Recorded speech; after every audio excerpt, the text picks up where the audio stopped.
Hello and welcome to Spikenard Creative Leadership Podcast. I am your host, Steve, and this week I have a question for you. And the question is: are you a guerrilla creative? So, if you are a communications major, if you have worked in a marketing team or branding team for a company, a church organization, or whatever, you have definitely heard the term guerrilla, like guerrilla marketing, that is.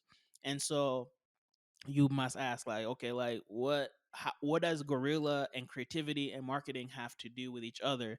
And honestly, I came up with this term today, and I found out there's actually a book, like, meaning guerrilla creativity, because like I knew about guerrilla marketing, and I knew about guerrilla marketing. Pretty much what it means is using unconventional methods to market your product.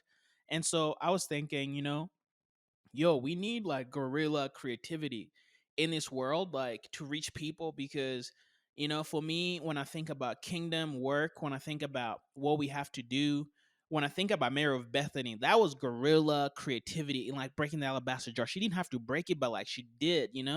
And I just think about what she did, it caught attention. And I actually remember we were in Hyderabad, and I was with Ricky at Breaking Alabaster Sounds, and with like Sam. And I believe, the question was posed to the people who were listening, why did Mary break the alabaster jar? And people were like, I think one of the girls was like, oh, because she didn't have a handkerchief, like because she didn't have, something else. So like it was just, oh, like, why did she use her hair? Right. So the question, I believe it was actually Ricky, and he's like, hey, why did she use her hair to wipe, the oil?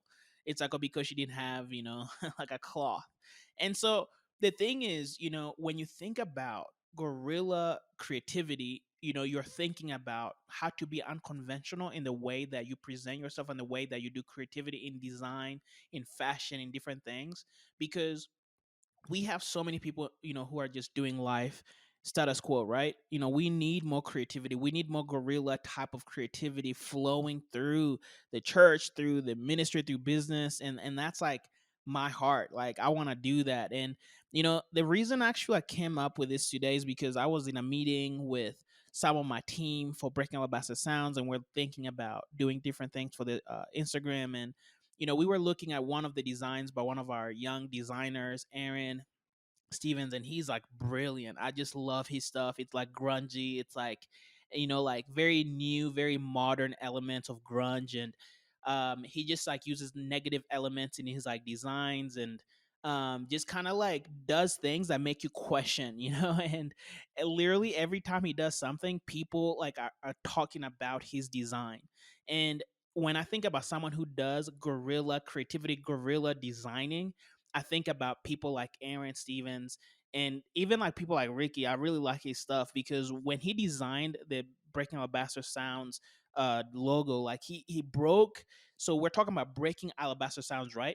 So because Alabaster was what was broken, he broke the word down. So the word itself, Alabaster, was broken in the logo. So I was like, yo, that is deep. That's dope. So my challenge, my call to you this week as we finish out the month is hey, are you, going to be status quo, or are you going to be like, you know what, I need to step up, I need to study, I need to look what are the trends, and I want to do some guerrilla type of creativity. And what does this mean? So like for you, you might be like, I don't know what this means. What does this practically look like? So what I would say is like you add an element of surprise, because guerrilla fighting, right? It's aggressive. It's like elements of surprise, ambush, sabotage, like raids. Like it comes at you. It's in your face. And so that's the same thing. Like your creativity, your designing, your song, writing, everything. It has to have this element of like aggressiveness that is like, hey, I have a message. We have something to say, and creating conversations in closed rooms when they like you leave and you're just like the talk of the town, right? Make people remember you, make people remember your product. In marketing, it works really well because, again, marketing is to get attention, is to get people to buy your product, is to attract people to your, thing. And I mean, most people sometimes, especially in the church, they're like, I don't care about products, I don't care about sales. But the thing is this, like, everything is about people, right? Like, I mean, every church leader, right? We want to touch people, we want to impact people. In ministries, numbers do matter. We act like as if numbers don't matter. Oh, like I don't care about numbers. If there's just like one, but the thing is this. I want millions. Like I want the masses. I want to impact people, not just because like followers mean you're popular, but because I want to steward people well, and like I want God to trust me with people, right? I want God to entrust me, and that looks like me also being obedient and me being like faithful to be like, God, give me some crazy ways to attract people to the message. God, give me a way, right? Like Mary of Bethany, she was just sitting there listening. Everyone else is talking.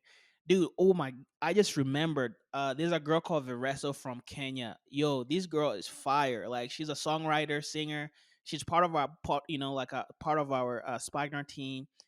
Like just she has this like a garden sip like type of like concept for like concert, and I saw it and I was just blown away. Like I love her music, I love her creativity.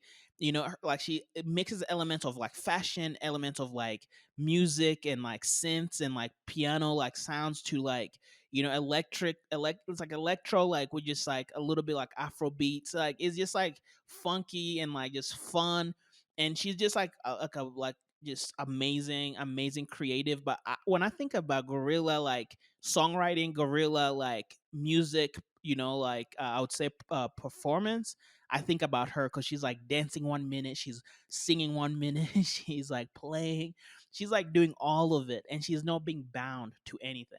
And so that's my encouragement. Look to these two people. I'm talking about, like people like Vereso, people, Cindy Vereso, check her out. And then another, guys, Aaron Stevens. I love his stuff. Y'all check them out. Look at how they're just impacting, like the different things that they're doing for the kingdom. But yeah, that's our time for this week. And that's my encouragement. And my question really, are you a guerrilla creative, and will you be a guerrilla creative, starting today? So yeah, without further ado, I will see you next week. Thank you guys.